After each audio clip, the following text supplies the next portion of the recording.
आपकी सभी detail submit होने के बाद फ्लिपकार्ट की तरफ से जो आपने बैंक अकाउंट दिया होता है उसमें कुछ डिपॉजिट अमाउंट आता है। ये लगभग कुछ पैसे होते हैं, 0.1 पैसा, 10 पैसे, इस हिसाब से कुछ अमाउंट होता है जो कि आपको वेरीफाई करना होता है। और उसके बाद जाके आपको फ्लिपकार्ट पे सेलिंग करने का मौका मिलता है। लिस्टिंग आप पहले ही स्टार्ट कर सकते हैं, बट आपकी लिस्टिंग एक्टिव तभी होगी जब आपका अकाउंट एक्टिव होगा। सो अभी जो पोर्टल शो कर रहा है वहाँ पर account status is active show कर रहा है। अगर आपका अकाउंट बिगिनर है, स्टार्ट किया है, जस्ट अभी रजिस्ट्रेशन के लिए अप्लाई किया है, तो आपको जस्ट क्या होगा, यहाँ पर ऑन होल्ड शो करता है। ये ऑन होल्ड पे शो करने का जो सिस्टम होता है वो आप कह सकते हो जब आपके अकाउंट की पेनल्टीज बढ़ जाती हैं या फिर आपका अकाउंट नया होता है। इन दो ही कंडीशन में आपका अकाउंट होल्ड पे जाता है। होल्ड पे जाने का मतलब चाहे आपकी जितनी मर्जी लिस्टिंग्स हैं वो आपको जो बायर पोर्टल पे है वो शो नहीं करेगा। सो इसके लिए क्या होता है, अकाउंट को एक्टिव करना होता है। सो ये अभी हमारा अकाउंट एक्टिव हो चुका है। आप भी वेरीफाई करके आपका अकाउंट भी जल्दी से एक्टिव हो जाएगा।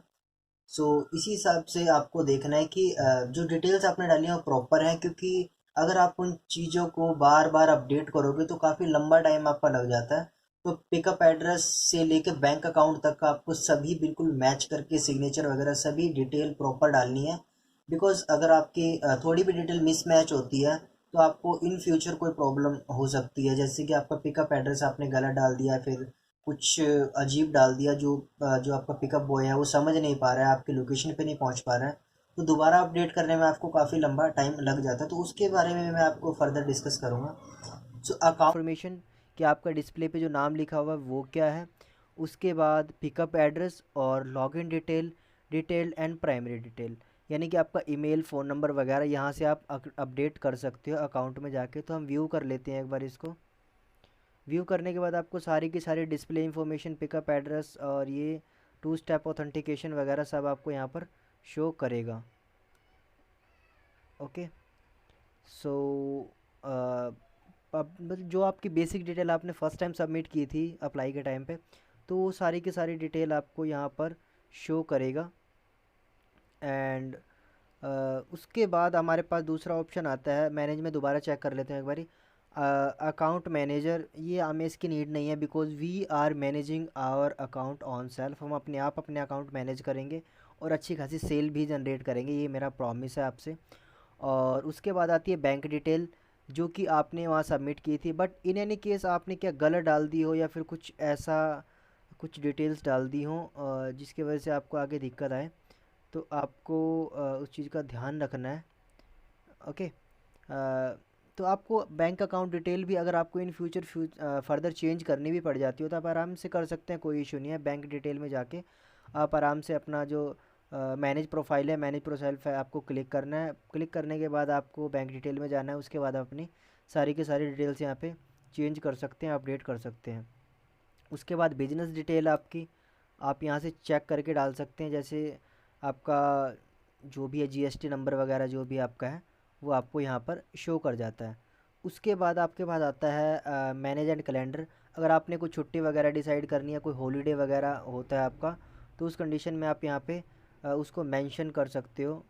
सो मतलब ये हमारे लिए कंपलसरी एक फील्ड है बिकॉज़ हमें इसकी नीड बहुत कम होती है इस एरिए की, यानी कि अकाउंट चेंज करना और रीनेम करना या फिर जीएसटी अपडेट करनी या फिर बैंक अकाउंट अपडेट करना या फिर एड्रेस अपडेट करना। नीड बहुत कम होती है, बट बहुत कम लोगों को इसके बारे में पता होता है। तो हम मेरा जो पर्पज़ है आपको बिगिनर टू एडवांस लेवल तक की इन्फॉर्मेशन देना है इस सेशन के थ्रू। तो ये हमारा हो चुका अकाउंट मैनेजमेंट। तो मैंने बताया आपको जब आपका अकाउंट एक्टिव शो करेगा तभी आपकी जो लिस्टिंग्स हैं वो सेलेबल होंगी, आपके प्रोडक्ट सेलेबल होंगे फ्लिपकार्ट पर। सो अभी जल्दी से होम पे आते हैं।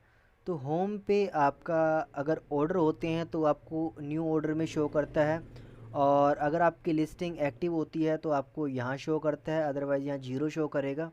और सोल्ड आउट और ऑन सेल या आपको पर डे आपकी कितनी सेल हुई है आपको यहाँ पर इजीली पता लग जाता है। तो ये फ्लिपकार्ट का होम पेज है। आई गेस आपके जो फ्लिपकार्ट अकाउंट है वो भी एक्टिव हो चुके होंगे। और नेक्स्ट पोर्शन में आपको बताऊंगा कि कैसे हम लिस्टिंग स्टार्ट कर सकते हैं ऑन फ्लिपकार्ट। और पहले हम स्टार्ट करेंगे सिंगल लिस्टिंग से, और धीरे धीरे हम डिफ़िकल्टी लेवल बढ़ाते जाएंगे और धीरे धीरे हम प्रोग्रेस करते जाएंगे। फ्लिपकार्ट सेलर अकाउंट एक्टिव होने के बाद अब हमारे पास होता है कि हम अपने प्रोडक्ट्स को फ्लिपकार्ट पे कैसे लिस्ट करें। सो ये तो सिंपल है कि हमारे प्रोडक्ट फ्लिपकार्ट पे लिस्ट हो जाएंगे, बट उससे पहले क्या क्या ऐसी रिक्वायर्ड चीज़ें होती हैं जो हमें फ्लिपकार्ट के लिए नेसेसरी हैं हमारे प्रोडक्ट को सेल करने के लिए। अगर आप फ्लिपकार्ट बायर पोर्टल पे जाते हैं तो आपको यहाँ पर कुछ चीज़ें सर्च करेंगे, जैसे कि सपोज आपने कर्टन्स परचेज करने हैं तो आप डायरेक्ट यहाँ पे कर्टन लिख देते हैं।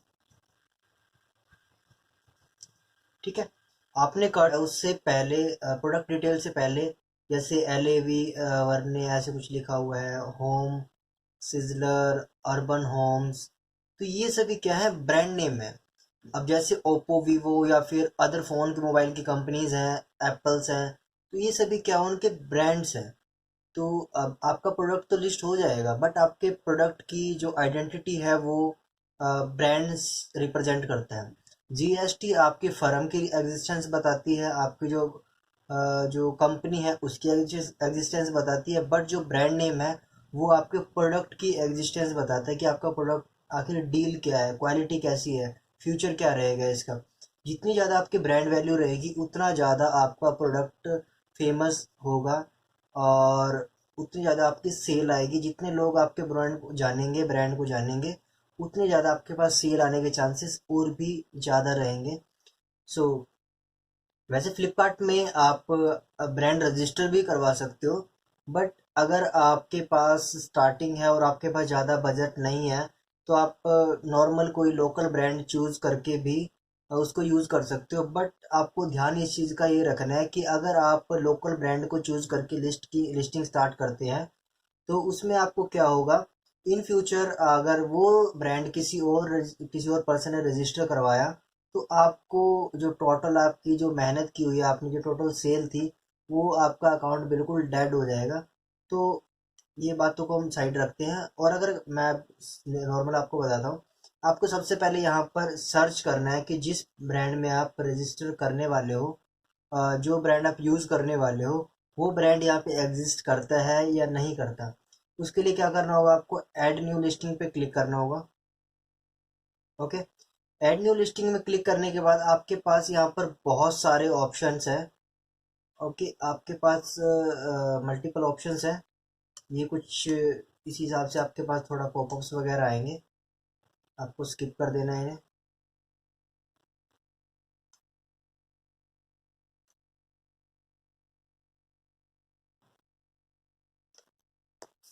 होगा आपको यहाँ पर ऐड सिंगल लिस्टिंग करना है। अभी मैं लिस्टिंग स्टार्ट नहीं करूँगा, बट मैं यहाँ पर आपको ये बताना चाह रहा हूँ कि आपको अपना ब्रांड कैसे चूज़ करना है।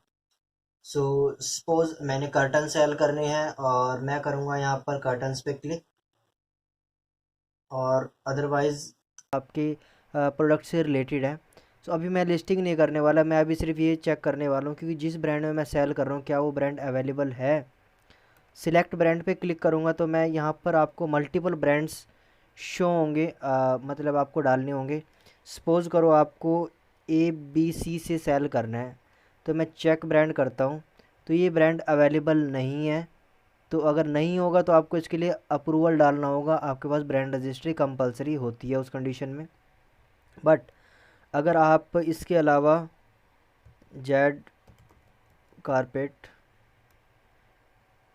ये अवेलेबल है, ये ब्रांड अवेलेबल है, जब आपको टिक शो करता है इट मीन्स आप किसी भी चीज़ को इस ब्रांड नेम से सेल कर सकते हैं। चाहे आपके कर्टन्स हैं, बेडशीट हैं, कोई क्रॉकरी आइटम है या फिर स्पोर्ट्स आइटम है। तो मैं आपको सजेस्ट ये करूँगा, रिलेवेंट चीज़ें काफ़ी रिसर्च करने के बाद आपको अपना ब्रांड चूज़ करना है। अगर आप रिसर्च करके अपना ब्रांड चूज़ करोगे तो आगे आपको बहुत ज़्यादा प्रॉफिट होता है इस चीज़ से, और मतलब फ्यूचर में काफ़ी अच्छी आपको रेवेन्यू भी जनरेट हो जाता है। सो ये हमारा ब्रांड मिल चुका है हमें। हम क्रिएट न्यू लिस्टिंग पे क्लिक करेंगे तो हम इस ब्रांड से नई लिस्टिंग क्रिएट कर सकते हैं। तो ये है ब्रांड अप्रूवल का मेथड फ्लिपकार्ट में। हम नेक्स्ट वीडियो में लिस्टिंग कैसे करेंगे इसके बारे में बात करेंगे।